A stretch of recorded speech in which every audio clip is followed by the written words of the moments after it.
Hello, Simone. I am excited to be here with you today. This will be our second episode going over some of the concepts, what we think they got right and what we think they got wrong of the book American Nations by Colin Woodard, which was inspired by one of our favorite books of all time, Albion Seed by David Hackett Fischer. And this divides America into 11 cultural groups, and I will put a map on screen here so you can see it. And in the last episode we did on this, which you can check out, one of the core things I think he got wrong is he thought that the Puritan cultural group in the northeastern United States ended up being the core mountainhead of current Yankee culture, or the northeastern coastal culture in the United States, where we argue this is fundamentally wrong-headed, that culture actually stems from Catholicism, which for a long time made up the majority population in these regions after the immigration waves started. So even though, just to briefly cover some concepts from the last one that a lot of people are unfamiliar with, Catholics at the time of America's founding were an incredibly small part of the colonies. They were like 1.5%. Even in the quote unquote Catholic colony, they were a very small minority, around 10%. That was Maryland.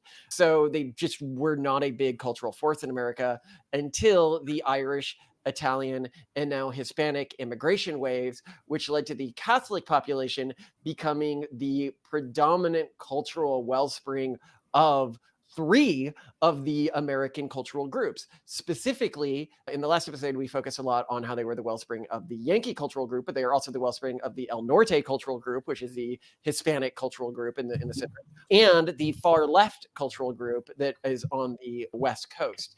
And if I put a map here of America's districts by primary religious affiliation, you will see there is a huge overlap with all the blue strongholds and where the Catholics were settling. So now we want to go, or at least these specific blue strongholds, i.e. Yankeedom and far leftum, the far west coast of the United States. Now what we want to do is go into a question this brings up. And it's a very interesting question if you've read Albion Seed. Is, okay, these are the four cultures that form the foundation of America. Where did they go? Right. Where did the Quakers go? Where did the Puritans go? Where did the Cavaliers go? Because the Backwoods people, which I'm descended from, the greater Appalachia, we know where they are. They're right where you think they are. We will, in this episode, talk about this culture and its background, but I think a lot of people are a bit mystified about what happened to these three other. It's kind of cool in American history, by the way, if you like study it. It's like the lost tribes. It's like, well, there are really unique founding groups in the country. Where did they go? How did they end up actually influencing the cultures that came downstream of them? And a big answer here is they mostly died out. Would you like to know more? However, it was we'll have a separate episode on how the Quakers died out, because that's a very interesting story in and of itself. But today we're going to talk about the Puritans, what they broadly stood for, how one group of the Puritans, or I'd say the Calvinist settlers in early America, because there were two big groups here, which I think is really undersold. The Backwoods people, the Backwoods group, the greater Appalachian group, was heavily related to the Puritan group. They were also a Calvinist group. They generally got along with the Puritan group, and they ended up, actually, here's a great example of how well they got along with the Puritan group. So there was something called the Paxton Boys Uprising. And in it, because the Quakers always trying to bureaucratically control everything, were giving their districts like half the vote that the Quaker districts had, the more central urban districts had. And they also had created a situation in which the Indians were constantly attacking and killing these people. And they were like, we don't really care, I guess. Thing.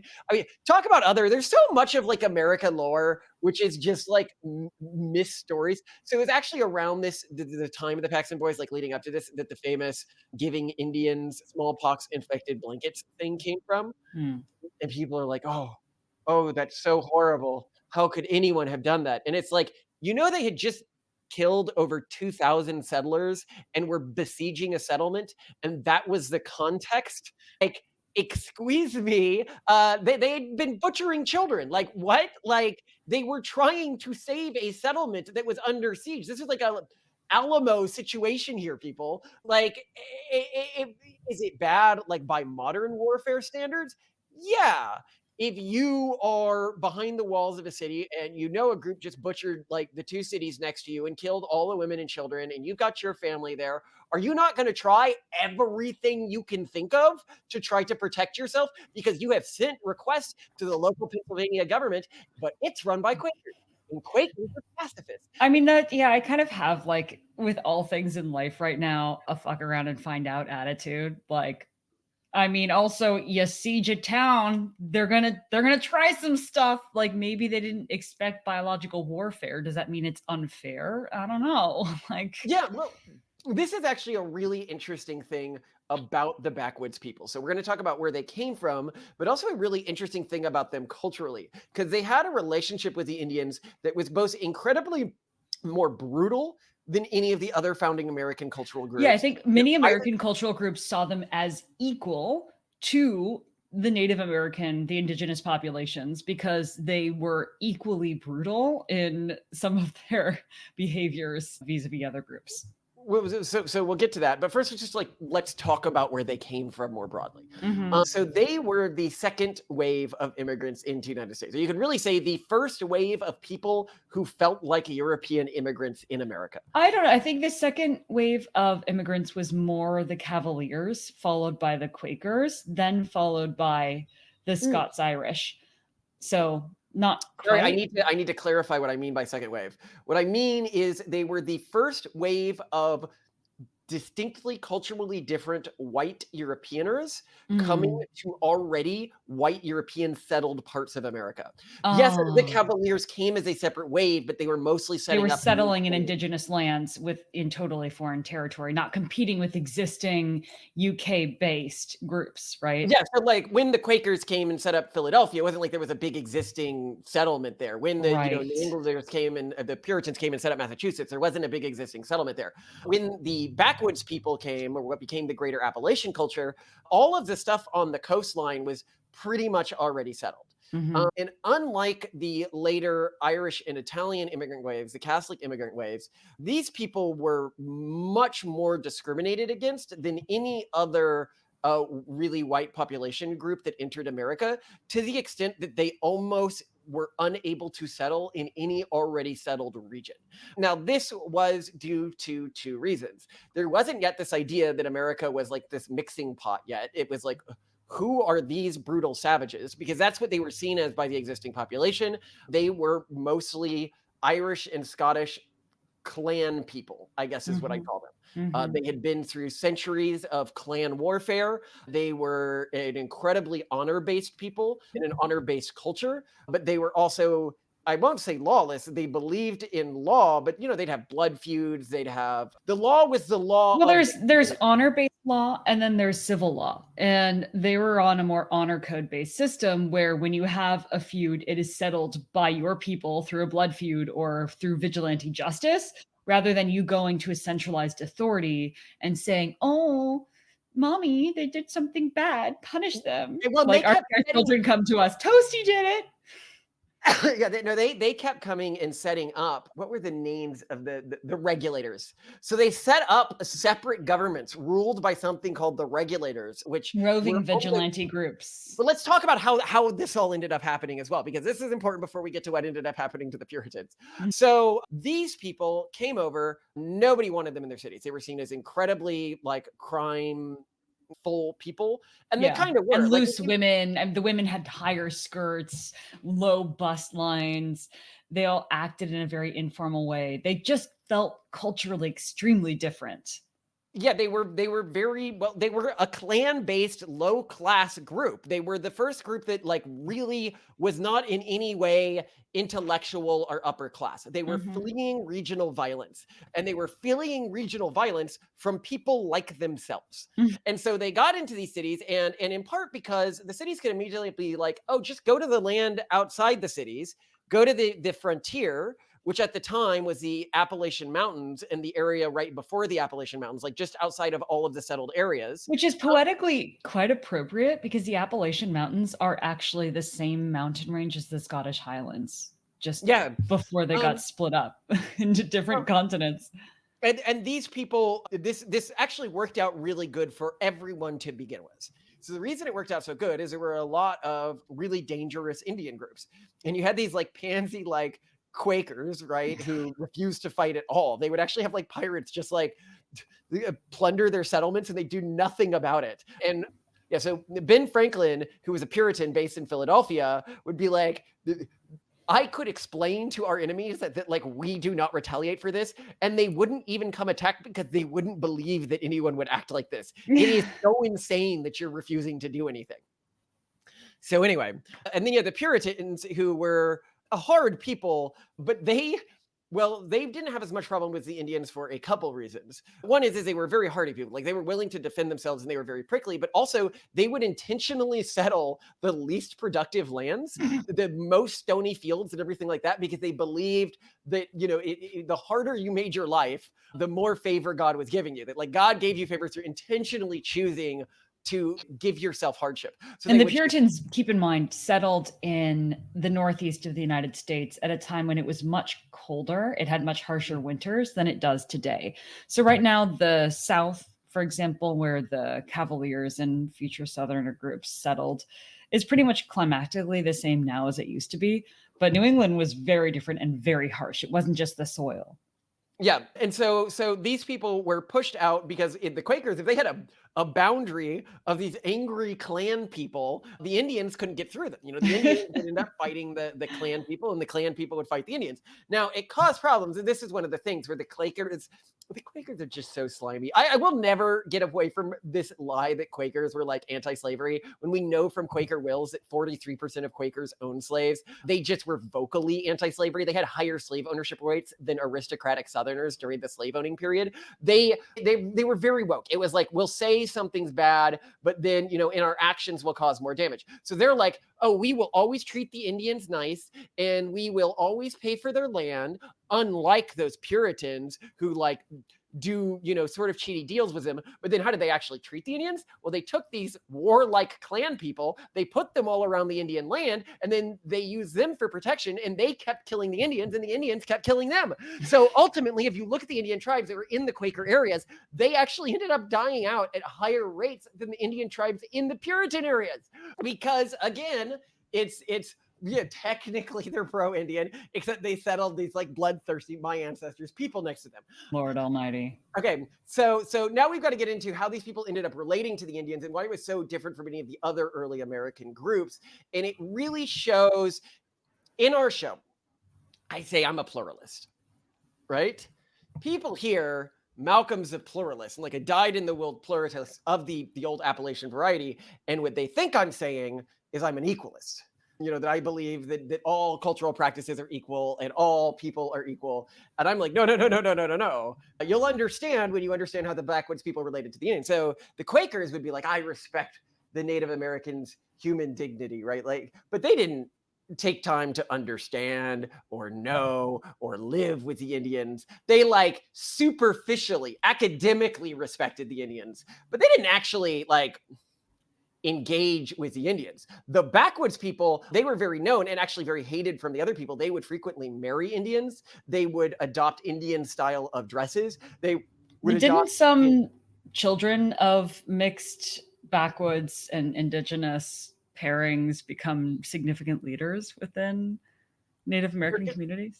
Yeah, they did. Well, and within Backwoods communities. And some of the Backwoods people would actually just go and move in and convert to the Indian communities and ways of life. Like they would just... Well, they weren't that terribly different. It's not as though many, for example, Scottish settlements were that different from many indigenous American settlements. They lived in rougher ways. They were a clan-based people, and in that they were similar, but they were culturally quite different. Well, culturally very different, but sometimes I feel like lifestyle and culture how different they were, because I can see this idea of, they were these backwards savages living off the land. The Indians were backwards savages living off the land. Look, no, I'm not saying that, but I'm saying that there's this perception. All this intention to be like, they must have been similar culturally. No, they were not at all similar culturally. Not culturally, but logistically. Indians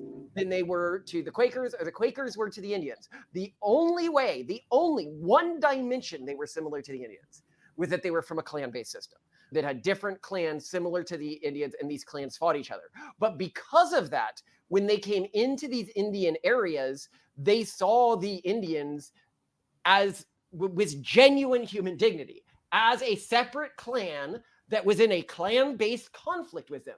But this also meant that they would regularly go butcher Indian towns in a way that the Puritans and the Quakers never ever would. So in a way, they respected the Indians. They wanted to learn from them. They wanted to learn from their culture. They would intermarry with them when they made sense. They would join their communities when they liked those specific communities. But they also treated them as a full equal in terms of clan competition. Mhm. And for them, that meant regularly go in and raid their settlements. I mean, they raid other clan settlements. Why not raid the Indian settlements? We're only treating them with the same respect that we treat our own. Yeah, but go in and take their But when you're territory. backwoods, that's a little different, isn't it? Yeah, because they were admittedly they weren't as brutal as the most brutal Indians, but they were close in terms of the areas that they came from. And in those areas, they were often the most brutal of the parts of Scotland and Ireland, for example. Mm-hmm. And keep in mind, this group, again, was not the Catholics from Ireland. This was the Protestants in Ireland, who were the Irish who were part of this community. Anyway, and this was actually the group. So the Scotch Irish, these are the Scots who were moved to Ireland. They were brought there by earlier English to rule over the parts of it, like to try to be like enforcers. Not really rule over, because they were more like enforcers or brutes for the English population, because they wanted a particularly sort of bloodthirsty, I guess you could say, people to move there. And so that's what I mean when I say I mean pluralism. I mean pluralism so that on equal terms, the strong can defeat the weak. They can learn from them. They can they can learn what, like, of the people who are different from us, what can we learn from them? What can we, and then we take that stuff and we use it to do better ourselves. Now, I do not believe that we should be in a system like they were, where the strong against the weak is the people who literally kill the other people should win. I think we're civilizationally beyond that point. But what I mean is, I think we should be able to economically, cross-culturally compete against other groups without putting training wheels on some groups, either from an ethical perspective, i.e., you can't compete with those people because they're in a weaker position than you or something like that, or through, affirmative action, or through anything like that. We should all be able to compete. And it's so interesting to me that this all compete attitude, in a way, assigns more human dignity to the other than the attitude of, well, these poor little whatever minority, we need to give them all sorts of special stuff, because goodness knows they can't work on their own culture. They can't fix anything themselves. And I also believe this free competition mindset, I hold it because I believe it helps even the groups that are in harder positions. So you can see this, and I'll put on screen here some graphs of Black Americans and Hispanic Americans who were in Democrat-controlled districts versus Republican-controlled districts. Yes. Had closer to white income levels and closer to white IQs. So they were intergenerationally improving and getting close to a point where they were equal with the existing white population. Whereas in the Democrat areas, they were not improving, because of course you're not going to improve when you're putting training wheels on everything, right? Like, the goal is individual cultural improvement. Well, the goal is to give people resources that empower them. It's the whole teach a man to fish thing, rather than disempowering them. There's been systematic infantilization and disempowerment taking place in progressive communities. Absolutely. Did you have anything else you wanted to say about this community before I move further? No, let's go for it. So with this community, we can get to we're really, as we've already said, looked down upon by the Quakers extremely, because that was a group that they were engaging with most. And the German settlers, who were like the Quaker society. So we're going to talk a little bit about the society that became the Midland Cultural Group, which I'll show on the map here. They were mostly formed of three groups, okay? You had some of these backwoods people. You had some of the German settlers who were mostly like really industrious farmers and just wanted to be left alone and didn't really want any position of governments. And then you had the elite class, which was the Quakers. They basically ran Well, everything. They ran all of the major businesses, they ran all the slave operations, and they ran most of the political offices.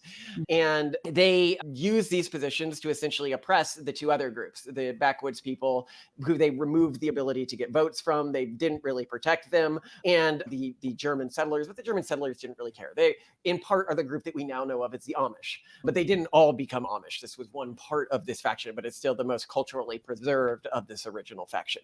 Mhm. And so you had this system where, because the Germans didn't focus on anything other than education tied to, efficiency of their farm labor, and because the backwoods people really saw learning as a fairly pointless thing to do, it wasn't part of their culture. They didn't believe in higher education in the way any of the other cultures did, so they couldn't run these types of jobs. They also didn't believe in capital accumulation. So I want to talk about this really quickly because this is important. Why didn't they believe in capital accumulation? Because the other Calvinist groups all heavily believed in capital accumulation. Well, because so let's talk about how, like, the Puritan, in their view of capital accumulation, created modern capitalism. So they believed that God showed his favor to people by how successful you were, specifically for them because they live, in the business world, right? But if you spend any of that money on yourself, like aggrandizing yourself in the eyes of other people, on art, on flashy things, then you were showing that you had sort of failed the test that God had given you, and that test was success. And Scrooge is very much a character who represents this old Calvinist Puritan set.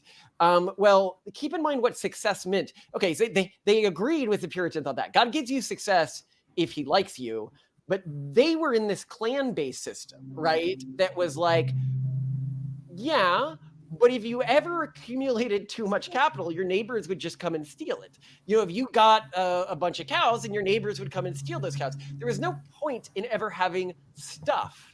And this is something that is really noticed I read in a previous episode about my ancestors and the people used to like their parents episode. And in that episode, one of the things that my ancestor was noting about his dad is he had so many opportunities to make money through investment and stuff like that, but he just seemed allergic to even attempting to make money.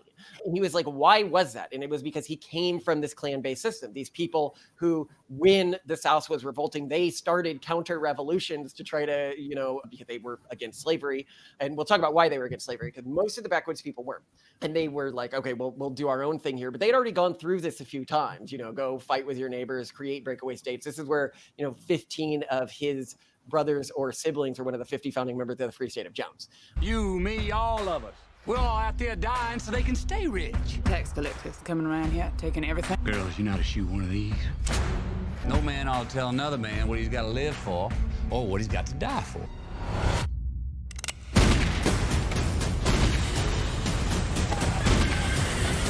So, heavy relation to that sort of movement. So anyway, where was I? Capital accumulation. Capital accumulation, yes. So these people didn't have the same relation to capital accumulation that the Puritans did. It was more like status accumulation was what mattered more than traditional capital accumulation like you would have in a Puritan setting. It was clan honor accumulation. Yes, honor culture. It was honor culture. You needed to accumulate honor for the sake of accumulating honor, but also this honor was the currency in which this community dealt. There wasn't really so much capital. There wasn't really so much of an economy. There wasn't really so much of an external governing mechanism.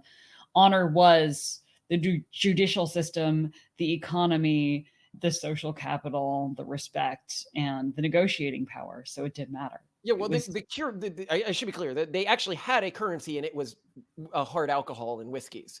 That's what they used as a currency in their districts. Yeah. Just to give you an idea of the type of people they were. But they also related to morality quite differently than the Speaking of which, though, just random thing, it has been mentioned in a couple of videos I've been listening to about Mormon culture that a lot of Mormons in their emergency supplies save large jugs of vodka as a currency for an apocalyptic event. So alcohol is currency. It actually makes me want to buy more vodka because it's not a bad idea.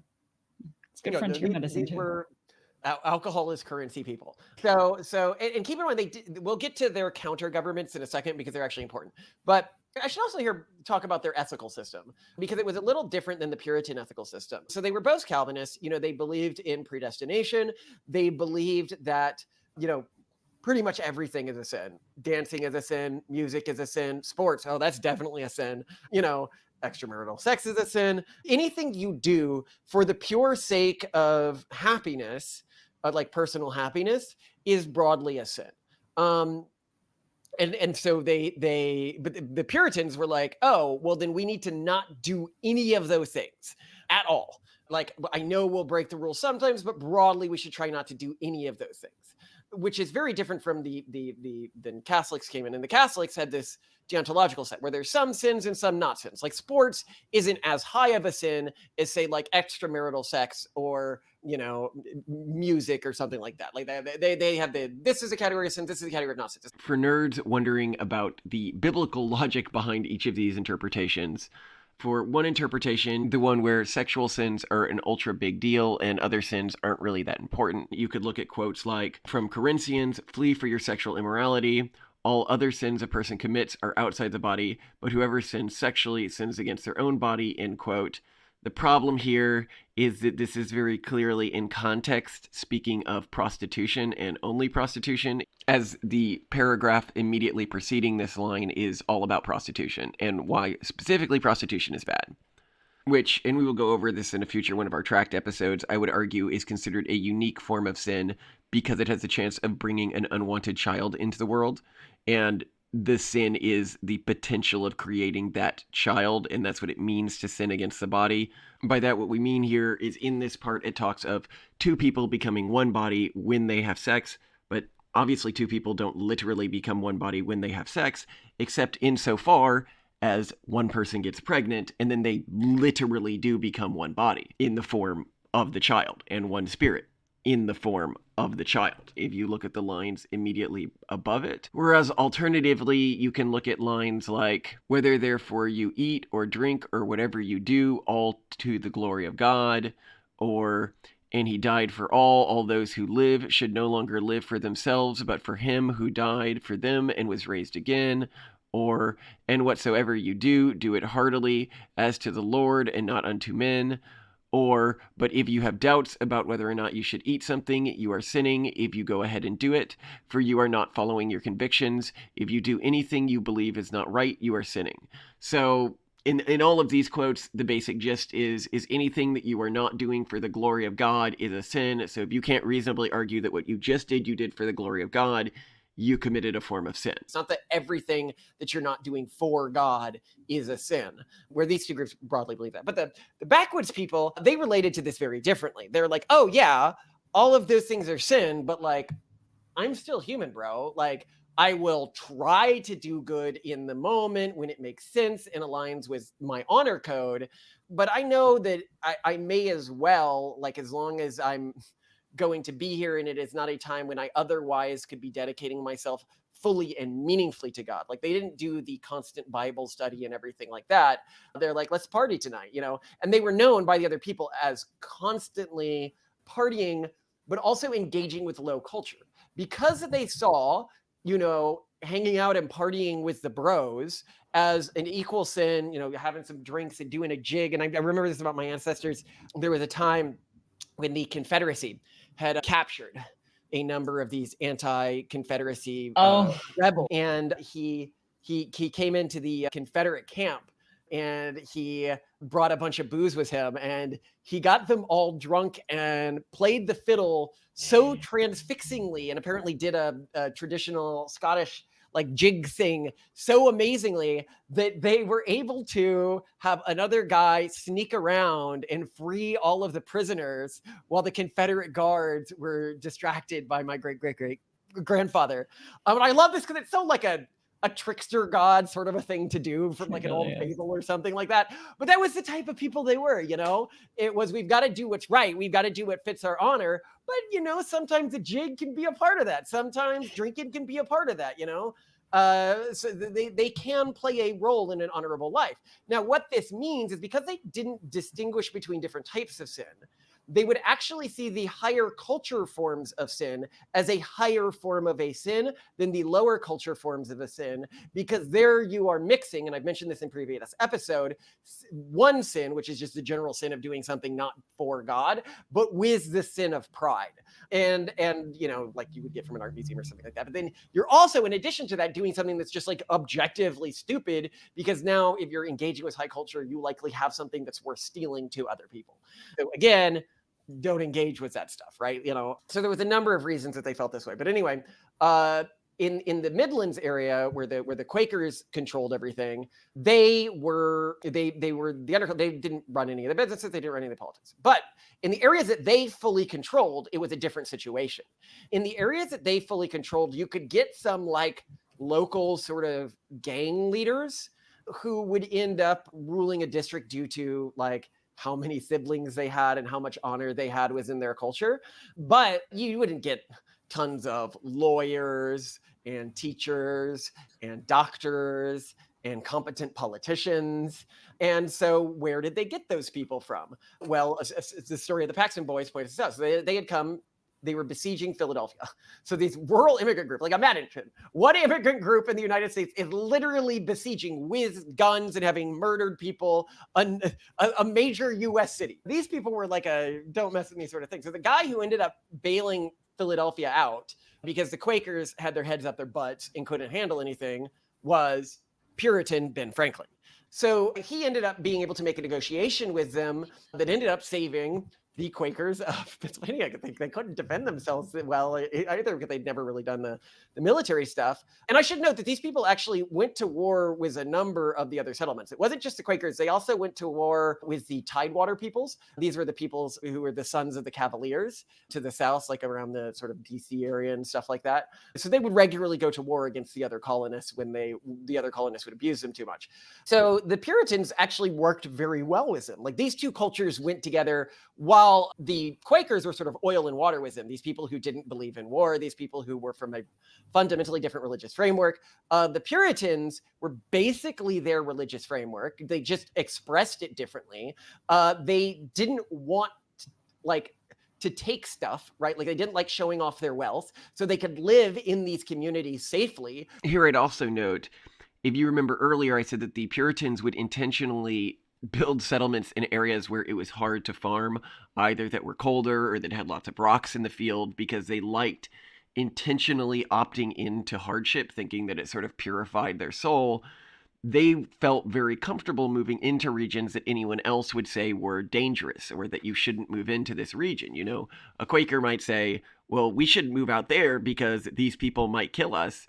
Whereas a Puritan would say, these people might kill us, therefore we should move out there.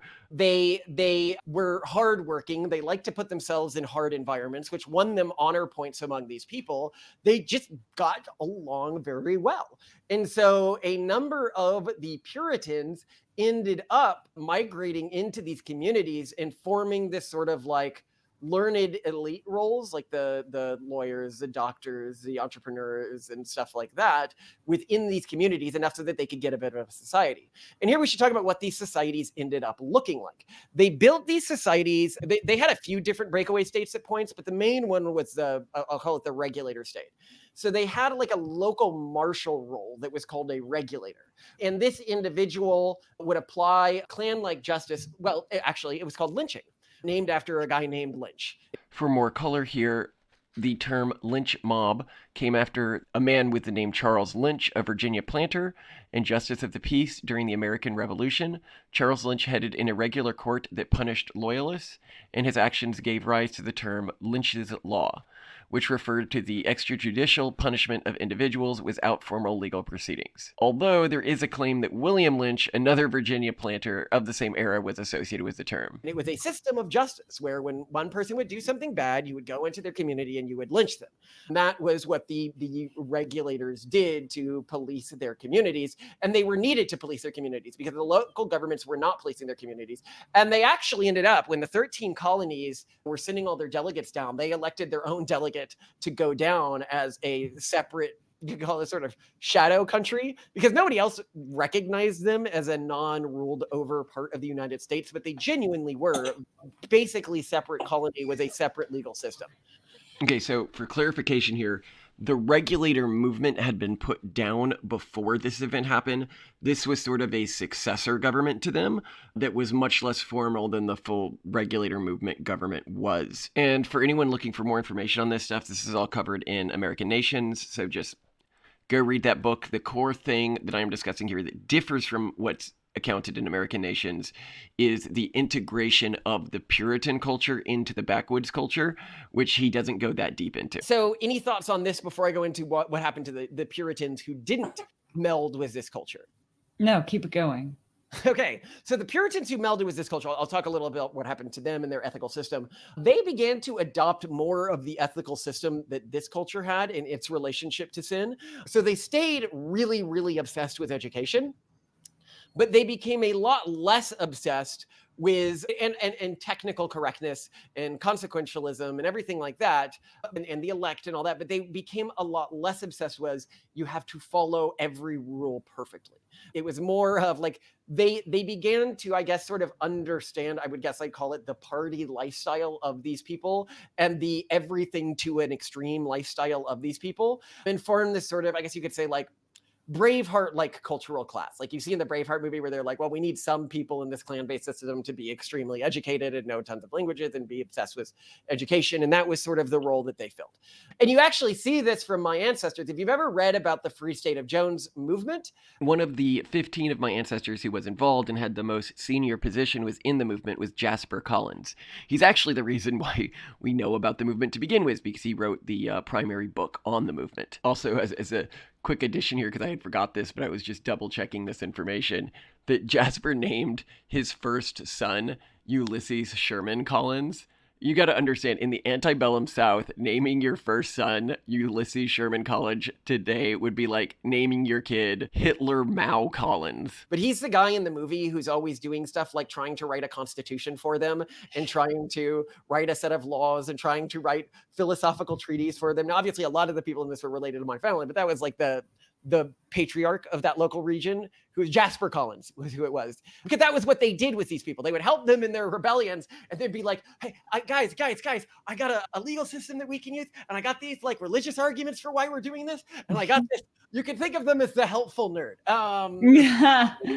These communities. They were never like leader, but they were the leader's guy who helped the leader actually get shit done. And they were okay with that, because to take the leadership position in a way would be a sign of sin, because that would just show you wanted power for yourself. And so it worked very, very well with these two cultures work together.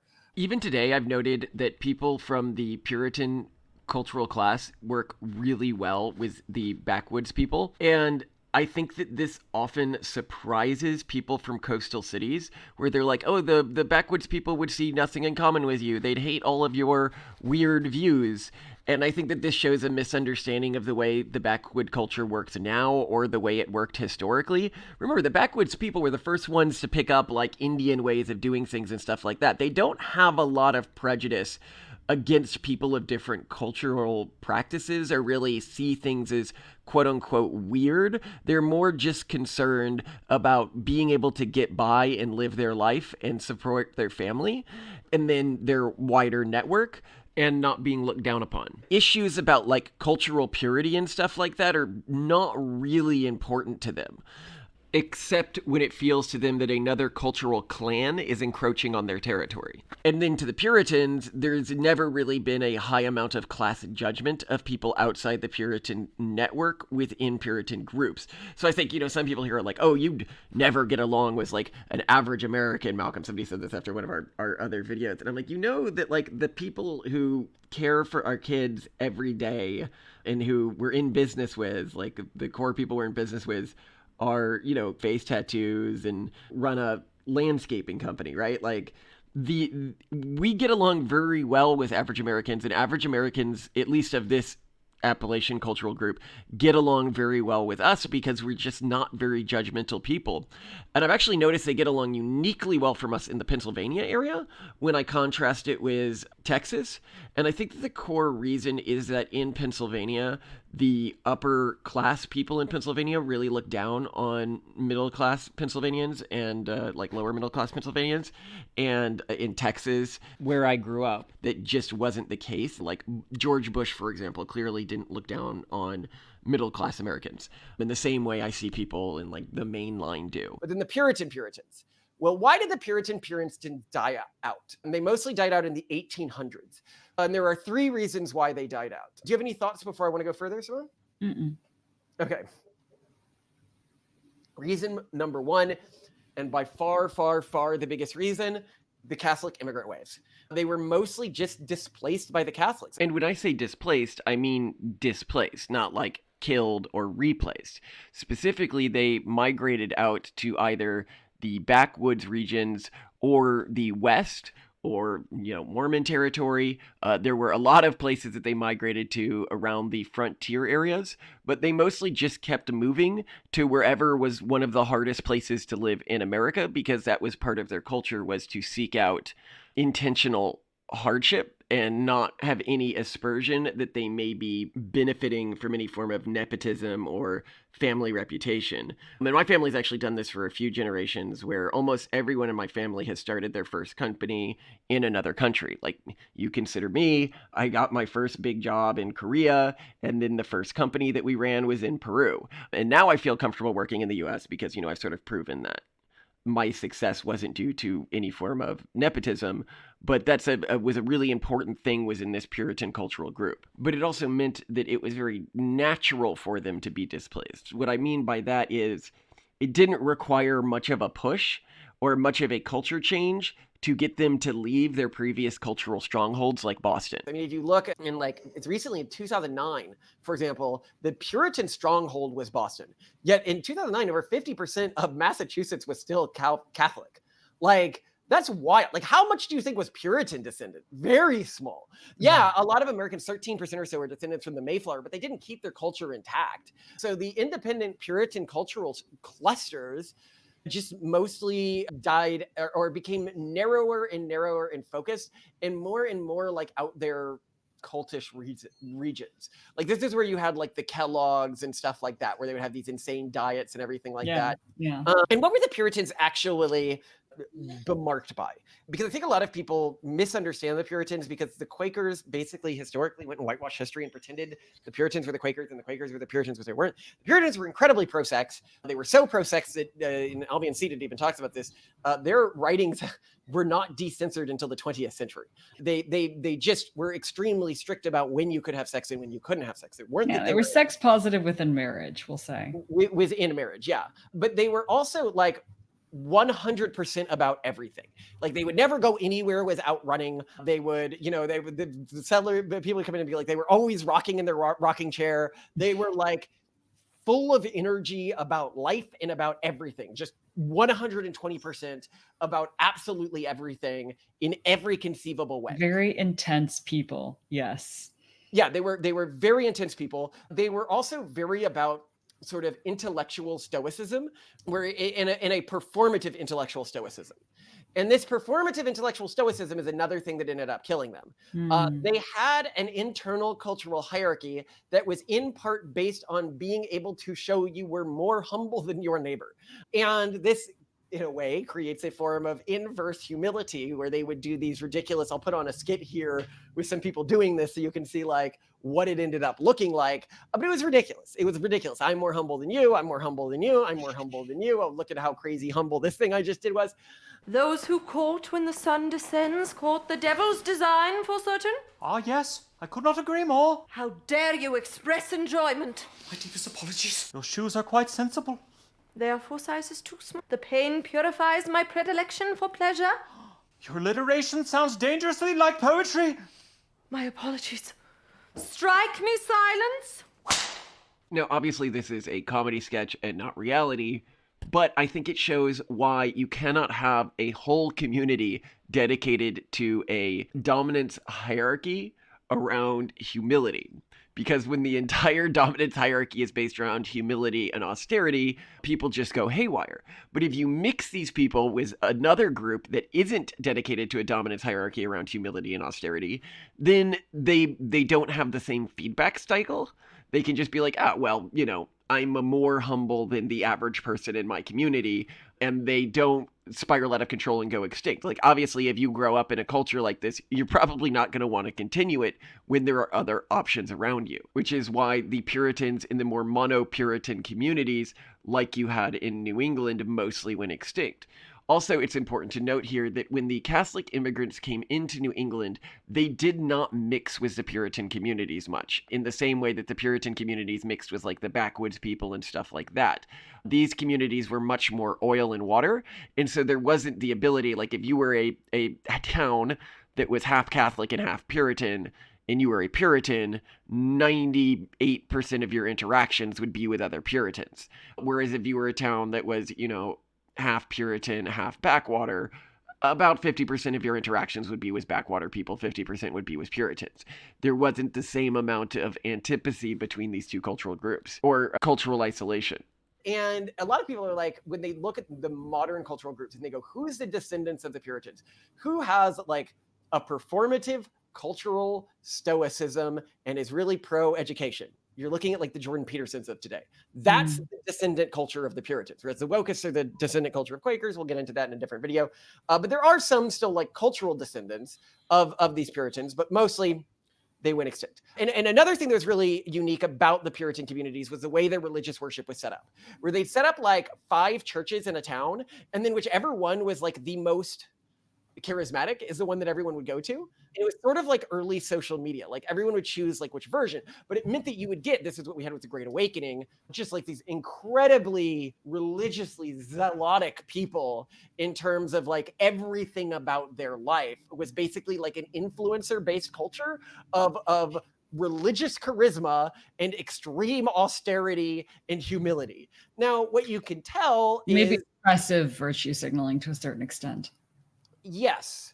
Is this then led to, now we should talk about how the Puritans virtue signaled, because it's very different from the way the Quakers would virtue signal with like big displays. Like if they were anti-animal cruelty, they'd like throw themselves on the dog track and like roll around and yell about stuff, very like modern woke people do, right? With Puritans, it wasn't like that at all. It was all like, you weren't even really supposed to show necessarily how humble you were being, because that could be seen as not being humble enough. It was very within your culture and very within your towns. You just didn't want bad things happening within your towns. You didn't care about what the people outside your towns or outside your culture were doing. Where was I going? Was how they died out. Yes. So the second thing that led to them dying out was this zealotry. Just as secularization began, it didn't do a good job of intergenerationally passing to the next generation. It was a very not cool thing for kids. This can be all well and good for a few groups of like zealotic adults, but if you're a kid growing up in one of these cultures and the adults like, well, you should just be ultra religion because it's like the coolest thing ever. A lot of kids are like, yeah, but there's like easier ways I can do this, right? So that was one reason it really died out. And then when it really died out in the 1800s was the rise of the evangelical movement. That did a very good job of converting out of these communities. Well, because it was still very religiously extra. It was still very high energy, but it was better, I think, at spreading. Puritanism didn't spread very well. It didn't have as many rules. It was just like a simpler message. It was a related message which could sell to these people, but it didn't have all of the rules. And so the Puritans would join these communities, often keep the rules for one generation, but then their kids would grow up without them, and they'd be like, look, this performative austerity, like I don't see the point. No one else in my church congregation is doing it. And so they'd drop it. And so that ended up dropping that part of the Puritan movement. Another thing to remember about the Puritan movement was the city on a hill mindset, which is we are all going to create a completely new way of creating society, and it will lead to a utopia. Very similar to how the kibbutz movement died, this played into the Puritan movement. So for people who don't know how the kibbutz movement died, kibbutzes were these sort of like communist Jewish communes in Israel. And the thing that killed them was actually how successful they ended up being. Many of them turned out to be enormously wealthy in terms of the amount of revenue that they were generating, to the point where when you got 1 or 2 generations in, the kids were like, well, I mean, I could just leave with all of this money and then just join a normal conservative Jewish sect. And that happened with many of the Puritan communities, is that they did in a way achieve the city on the hill dream, which was an enormous amount of wealth, but people who still lived dedicated to austerity. That's what the Scrooge stereotype was about. As I pointed out, Scrooge didn't spend his wealth on himself. He didn't spend it on things like charity that could be used to signify virtue to other people. He just hoarded it. But this doesn't end up looking like a city on a hill to outsiders or to an individual's own kids. After a few generations, they're like, wait. So when does the utopia come? And so that also led a lot of people to leave. But this did not affect the Backwoods Puritan groups as much, because they dropped the practice of wealth accumulation altogether and focused much more on honor accumulation and information accumulation in terms of intergenerational education. For an example of what I mean by that, if you look at my ancestors, every single one of my grandparents, both men and women, had a college degree, which is pretty rare for people of that generation. Another thing that really ended up killing the Puritan movement was, and this is another thing that is hugely forgotten about the Puritan movement, is they were very, very, very pro science. Like, it was remember I talked about the multiple churches fighting for members? And somebody can be like, that would lead to very interesting religious stuff. Well, the scientific revolution was happening in this period. And a lot of the Puritans, these are the people who would try to harmonize their Bibles with what was scientifically known at the time. They were a mix of religious extremism, but also pro-science extremism, or at least some sub-factions of them were. This is something that's hugely forgotten about them in terms of the modern stereotype of the Puritan.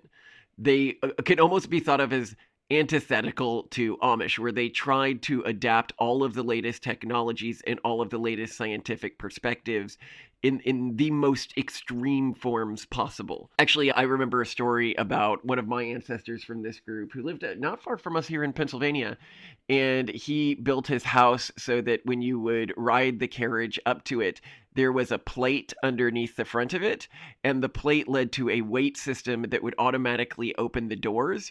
And apparently his entire house was full of automated gadgets like this. They would, and this is captured in the Puritan spotting checklist that Scott Alexander did. +1 for a weird classical name, +3 if they have one of these names themselves, extra points if they have an invention, max +3, at least +3 points for one eccentric invention, +1 point if they created anything they gave a classical name to, +3 points if they have achievements in multiple unrelated fields. And that was really important in this Puritan culture, is academic perfection in multiple fields. +1 atheist, deist, or free thinker, which is interesting that you would associate that with Puritan, but it really was associated with these communities. They combined sort of an atheism with religiosity. I guess you could say, obviously, we're culturally descendant of this. +1 anti-Catholic, +3 wrote a book about their heterodox religious views. Yes. +3 invented a new religion, +3 invented a new Christian heresy, +3 obsessed with religious tolerance, +1 went to Harvard, Yale, or MIT, +1 practiced law, +3 in college society with a classical name, +1 wrote a really weird book. You can get 3 points for that. +3 for founded their own school, again, very similar to us.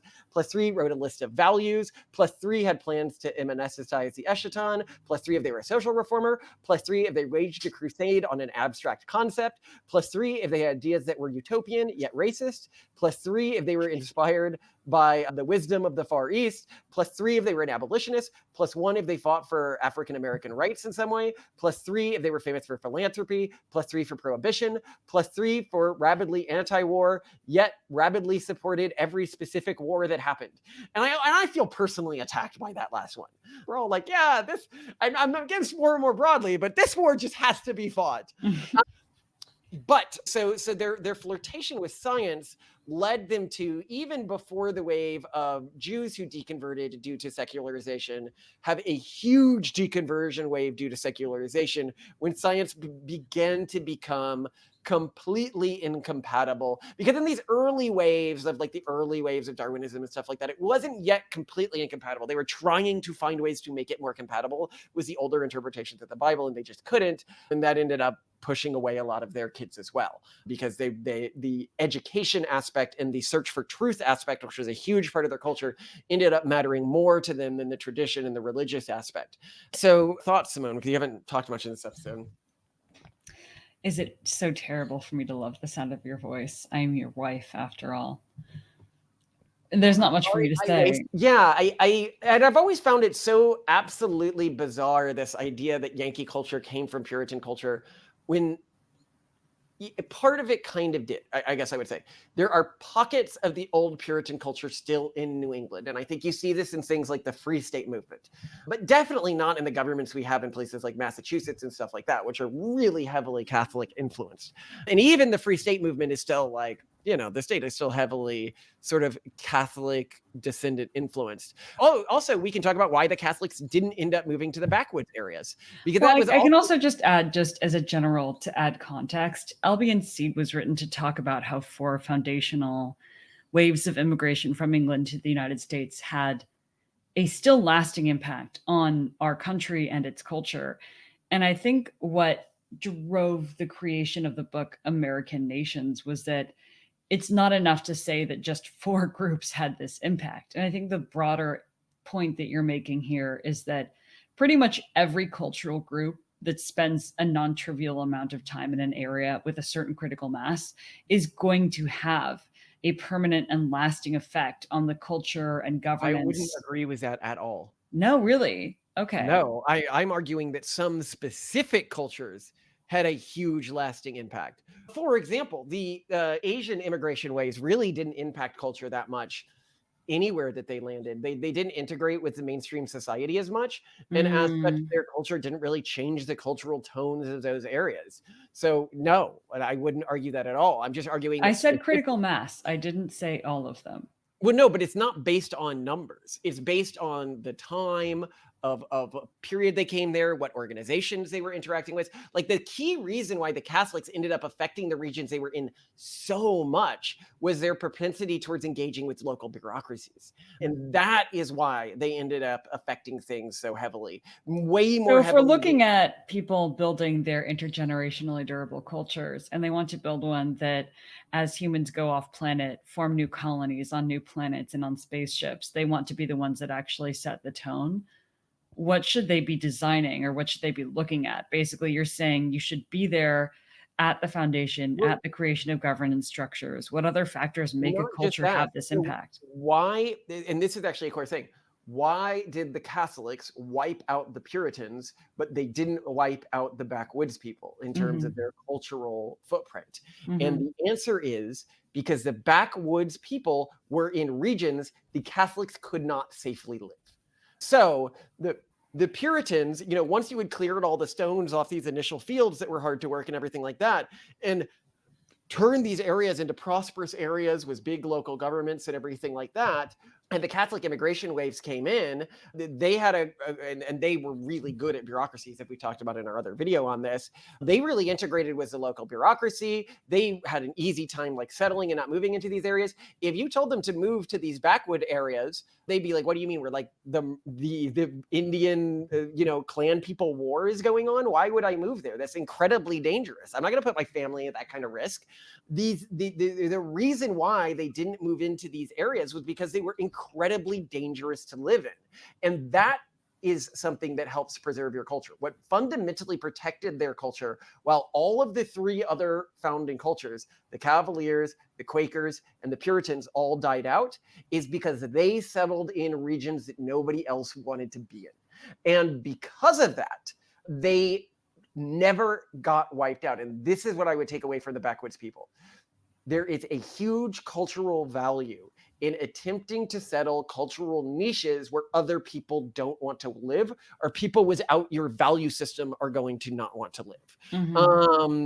For them, it was in part because they were settling on poorer land, but it was in part because they were settling they themselves created the hazard of those regions. It was incredibly dangerous to move to those regions if you weren't from one of their cultures. And even if you were from one of their cultures, it was kind of dangerous to live in their regions. But that was part of their culture. I've tried to keep this PG mostly, but when I say dangerous, you shouldn't misunderstand this as random violence. For example, if you moved to one of these regions and you had a daughter and you could not protect your homestead, the clans around would just come and take her. That was a common thing that happened in these regions. And if you couldn't support a blood feud to get her back, then you couldn't really exercise your rights. So we are talking about a form of violence and clan mentality that goes beyond what you might be thinking if your reference point is modern day gang warfare. Instead of, oh, the neighbors over there have a nice property. Should we take it? Well, they're newcomers, so they don't have any friends in the region, and their property isn't really heavily defended, so yeah, we can probably kill them. That mentality. Very, very savage. And I also say this because people are like, oh, Malcolm, you're so biased against groups that you aren't descended from. So I need to make sure to present my own group as honestly as possible, because that was very different from the other American groups. Also, this is the final thought I wanted to have before we wrap things up here, is I think people, when they see you and I raising our kids, as both people who really came from these backwoods, you came from like old woodland sheriff family, basically, that they expect our kids, like this large family we're having, to be like these large Mormon families or something like that. They see all these orderly little kids line up, and that's not what they're going to see. Like if you saw a video of our kids in our house, as you've put it, like the closest thing, because a lot of a person's disposition is heritable. I'm going to play a quick diatribe by Octavian. It's pretty obvious he didn't pick these ideas up from anything that Simone and I are saying. And I think it's also pretty obvious that he didn't pick up these ideas from children's media. So this is probably just a baked-in genetic code that's within both of us that's sort of playing out on loop at his young age. Let the lobsters go, Octavian. What just happened, Octavian? Did you see them swim away? Yeah. You see, now they're all going home to their families. I hope I can catch all the families in those buckets. I love you.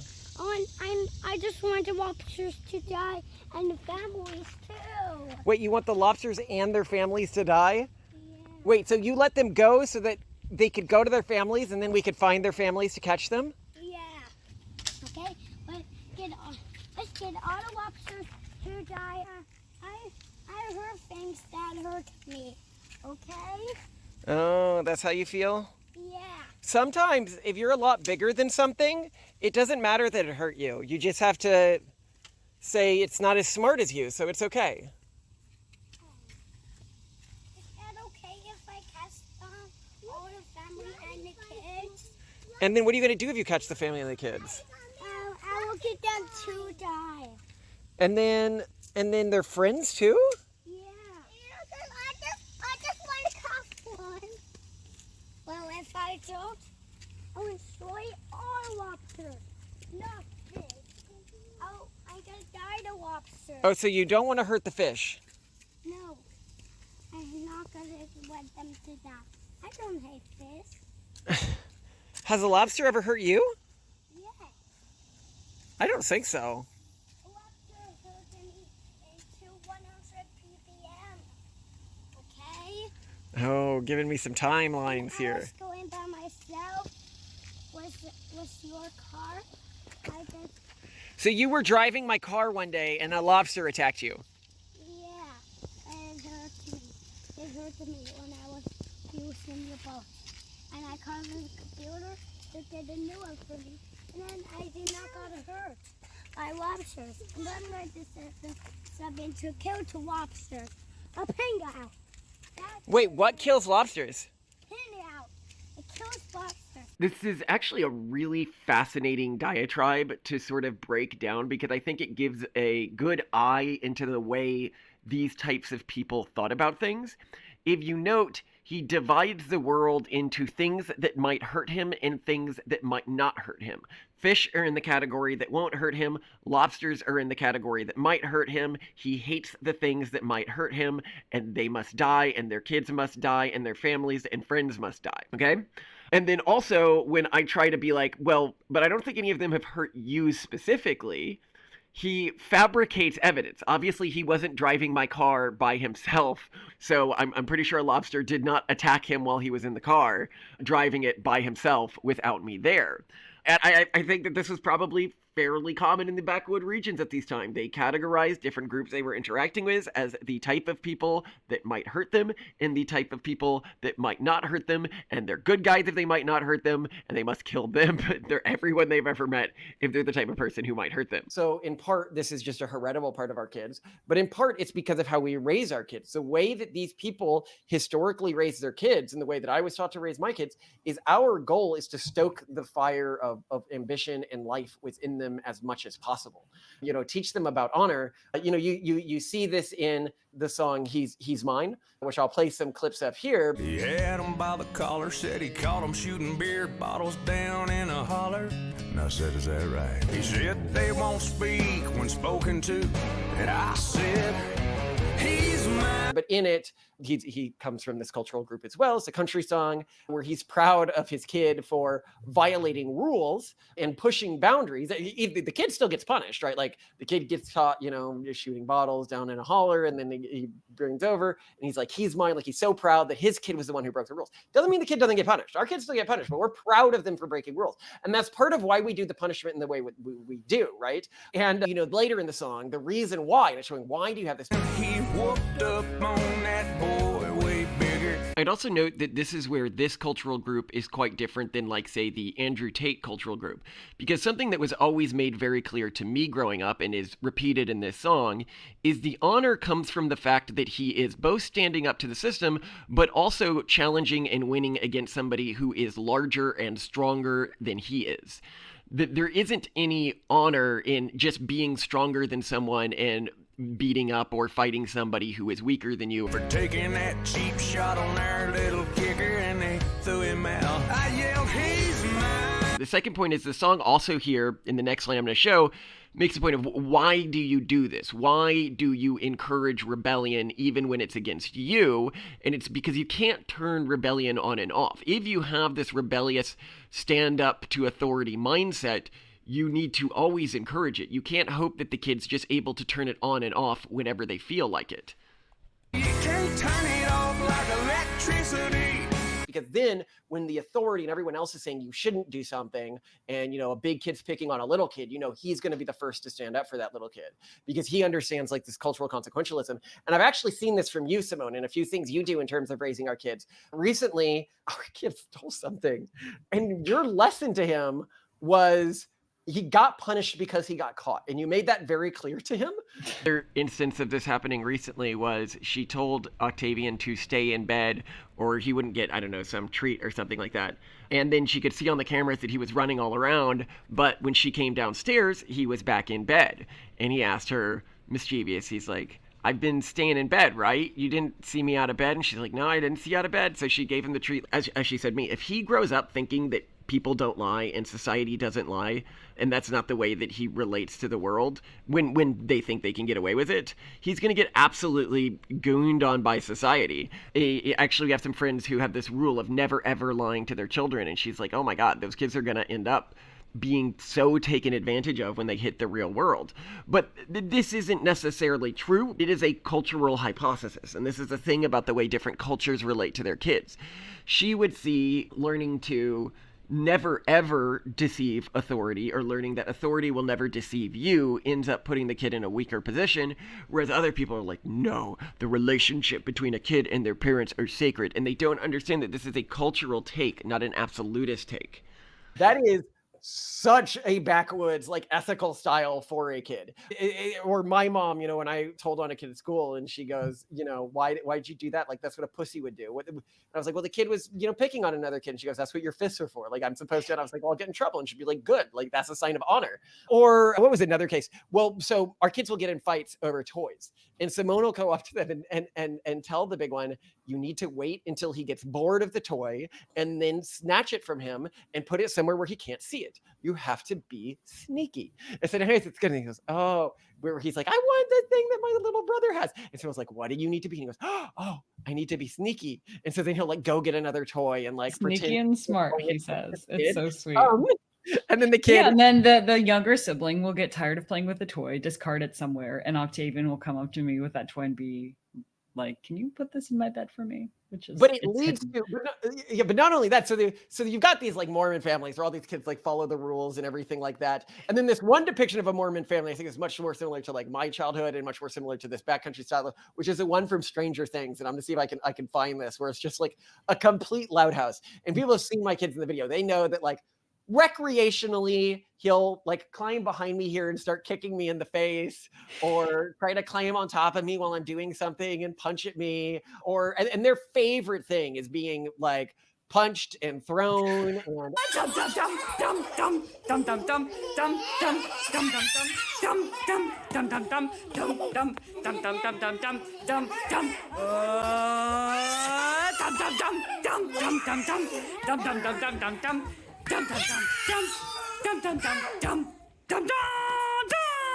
and this is also why like I thought the bot thing was so weird, because I'm like, I hurt my kid so much more than that in things that are recreational for them, in terms of like kid roughhousing. You don't injure them, you just roughhouse with them. Well, yeah, I mean, but we do a lot of like punching and stuff Yeah, like there's that. a lot more rough and tumble going on in terms of fun. But that is how pain works, right? You know, if you're being whipped by a school teacher nun and you're not very thrilled about it, and yet then you're being whipped by a partner in like a BDSM scenario, the same exact impact on your body using the same exact tool can feel very different depending on the context. So well, it's also a context of, and this is another interesting thing that we do as parenting, which I think is really different from the other influencer families, is we have like strict rules against ever punishing our kids for being too high energy or too happy. And I think that a lot of parents, like, they can be like, I don't do that, but think about it. I've seen a lot of parents do this. A kid's just being too loud or running around too much, and the parents like, can you just calm down? And I remember growing up, like, never do that to a kid. Never get a kid to calm down, because our goal in parents is to throw wood on that fire of excitement for life and engaging with the world. And so while we do punish them, we don't punish them ever for being too excited to engage with the world. And so I think it's going to lead to, if we ever do get a reality show on us or cameras in the house, people are going to be like, wow, these are very different from other influencer kids. These kids are wild. Actually, it reminds me, I'll post the pictures. Well, I don't know if I can, because the kids are in their underwear in the pictures, but there were these scary pictures last night where Simone said goodnight to the baby in the crib. And then through a camera that we have mounted there. Yeah, and then what happens, Simone? Well, then all the kids get immediately extremely hyper. Everyone crawls into our infant's crib, and everyone they start grabbing the camera, staring at it, and laughing maniacally, and it looks terrifying. They're all like jumping and pushing each other. They entered like a cage match in the baby's crib. It looks like a cage match, and of course it's a night vision camera, so the way that the contrast comes out, they look freaking terrifying, like with like black-eyed monsters. It's nightmare fuel. Oh my God, children are such savages.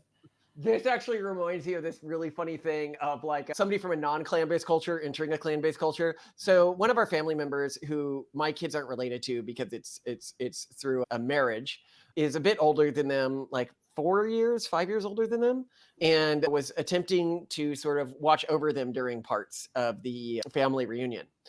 And the kids, and he's not from one of these clan-based cultures. He's actually from a Catholic family historically, and the kids just absolutely gooned on him. I felt so bad for the kid, because this little like 5 and 4-year-old were picking on him relentlessly, and in the way a 5 or 4-year-old would. Like, he'd be walking somewhere, they'd like jump him from behind and knock him over and then start jumping on him, or he was supposed to like watch them and he'd like run after one and then the other one would run away and then he'd get exhausted, and so they'd try to like tackle him down, and because there's 2 of them they could get away with it.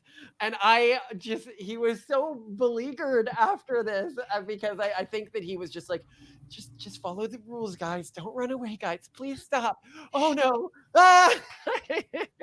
And I was like, oh God. But I'm proud of them for their energy and like not ever letting up about anything. They weren't like genuinely mean. Like, I think he was sort of at his wit's end, but I don't think he felt like genuinely picked on. But it was very clearly like a cultural clash in a way that was him versus a little clan of children, and one was clearly just having fun toying with the person who was supposed to be watching over them, and I felt just so bad in a way. But I also was like, I'm glad that my kids have so much fighting spirit to them. Can't keep them down. Any other anecdotes from our parent raising that you wanted to? Well, we were just discussing last night, another backcountry tradition is they sort of coined the term little shits for children. I remember growing up in the Bay Area hearing that phrase or term and thinking, how could you call a child a little shit? And then I met our children. Like, oh my God. That's what my parents called me growing up, was little shit. Yeah. It is a technical term. They're so little shits, but not all children are little shits. Oh my God, especially especially Titan, the littlest one. She, now that she's developing a personality, absolutely loves being with people. She loves to make eye contact while openly defying you. So if you say something like, please don't drop your food on the floor, she'll pick up the messiest scoop of food she possibly can, smile, and just throw it onto the floor while making perfect eye contact. And I think she's probably on the spectrum. She doesn't usually make eye contact. She just makes it when she really wants to piss you off. When she wants to watch you get angry at something she's doing. I love thinking about, we have that Jordan Peterson parenting video where like, the way he parents will, it wouldn't work with our kids, I'll tell you that. Like this I'll just sit in the room with the kid until they eat their break food. Their spirit. Yeah. I'm like, okay, 1, my kids would take that as a personal challenge. And 2, what are they going to do? They're going to like grab the spaghetti, like put it on their head, or like toss it at you. Like there's always a way of creative opposition to any rule.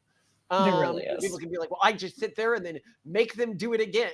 And there's a point where like they know that they've caused more pain for you than you've caused for them. And then they're like, fine, okay, I won this dominance battle, I'm out. But like, you can't, what? You don't want to create those situations with kids of this cultural background of, I will willpower you. That's not going to end well. It's just not. Oh God, no. Yeah. You've just got to teach them a good enough honor code and good enough rules before they have the physical will to totally resist you. That's basically the timeline you're working with. I actually remember this because I think that's the difference also between being consequentialist versus deontological. We want our children to come to their own conclusions on what's right, even if it's not exactly what we would have thought to be correct. We want them to make that own judgment for themselves, and we want them to do what's right, not things the way that we want them to be. Whereas I think a lot of parents don't really care that their children develop their own internal morality or make their own decisions. They just want them to follow specific rules and behave in certain ways. Yeah, you're absolutely right about that. Yeah, it's not about the end state. It's about and when you say a lot of parents, I'd say a lot of cultures. And it is right for those cultures to act in a way that is in alignment with their cultural values. I mean, keep in mind, they co-evolved with a set of cultural values. They're going to behaviorally, and their kids behaviorally are going to relate to punishment techniques and everything like that, different from other kids. Like, I don't know if normal non-backwoods children's are genuinely as rowdy as our kids are. I mean, probably our cultural practices help increase that. I mentioned in another episode, which is probably worth mentioning briefly here, is the incident of my mom where I got in trouble with one of the teachers. And she's like, well, I mean, were you doing what you thought was right? And I was like, yeah. And she goes, well, in the adult world, everybody thinks teachers are like underpaid losers. So don't worry about it. She's an elementary school teacher. Just do what you think is right yourself. But again, that's that very honor code based culture. Like, do what you believe is right, ignore the teachers, which was, definitely part of that backwoods upbringing. And that had soaked into this Puritan culture, which ended up with this complete Puritan backwoods mix of a culture. Guess I didn't mention this explicitly here, but I thought I had. The core reason the backwoods Puritan mix of a culture survived was that it changed its ethical system, whereas in the Puritan ethical system, everything was a sin and you were supposed to avoid basically everything. In the backwoods ethical system, everything was a sin and you didn't really put things within a hierarchy. It was just whatever you needed to do to achieve your consequentialist outcome, where the consequentialist outcome was what you thought God's broader vision was for you or broader goals for you were. And it was just much easier to follow this, well, honestly, more consequentialist and less deontological ethical system. Absolutely love you, Simone. I've had a joy talking to you today. I'm sorry I kept you so long. And I'll go get the kids. I love you, Malcolm. I love you too. I really do. I know you do. You show it every single day. You're just the best. And then Did you get the chickens? Yeah, I got the chickens. I handle the professor. I've got it all sorted. You handle just everything. I'll never get over this. Oh, you always tell the reporters I handle so much. You are the star. Who took Toasty to get his blood work today, Malcolm? Oh, yeah, but who woke up and dressed the kids today, Malcolm? I forgot about those things. I guess I never log things in my ledger if I'm doing them. I only mentally log I keep things. a ledger and I keep it 50-50. You don't keep it 50-50. You do everything. I see it. Don't worry. You are the absolute best wife anyone could want. Actually, I wonder, and this is something that we should meditate on. I kind of want to think about this. This backward culture, when I think about it in regards to the way our kids act and the way we parent, that's one thing. It's really interesting. But also in the way that our relationship is structured and like our love for each other works is very different. Like it's based on mutual respect rather than like a set of rules about our duties. Consequentialist and not deontological. Yeah, true. Because damn, do I respect you, Simone, and everything you do. You are such a workhorse. Because we're fighting for the same thing and not just tallying things up. Did you steal something? When we were on vacation, did you steal something? No. But you did do it, and you got caught doing it. Yeah. Well, police did not see me. Oh, the police didn't see you. But now you're on camera, so the police know that you stole something. No, I don't want your police to get me. Well, they should. Police don't whine. But the police are going to come arrest you now. No. So, how do you explain to them? Why did you break the rules? I have an idea. What's your idea? If I have somebody sunglasses, then the police will not know I am me. Okay, how about this? You can wear Daddy's glasses. Okay, do you think you're safe now? Yes. Are you safe from the police? Yeah. They're not going to catch you? Hold on, I gotta get away. But I need this to be clean, okay? Daddy doesn't know how to clean. Mommy mostly cleans. Give this to Mommy while I talk to the police. What are you going to tell the police when they ask, why did you steal? Okay, you can do this by yourself? Okay. That stealing is unthinkable to me to not get another arrest because I just don't want to be arrested because I'm just so sicky to not get under arrest. I just take something from the people and I put it on, and then you will not know I cannot get under arrest. So you cannot know I cannot get under arrest because that's a sicky thing. I'm just trying to run away. I'm just so sicky so you can get.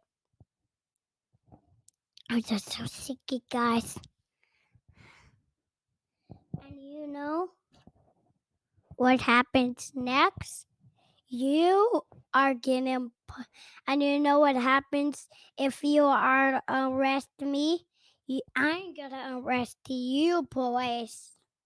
So that is being not nice.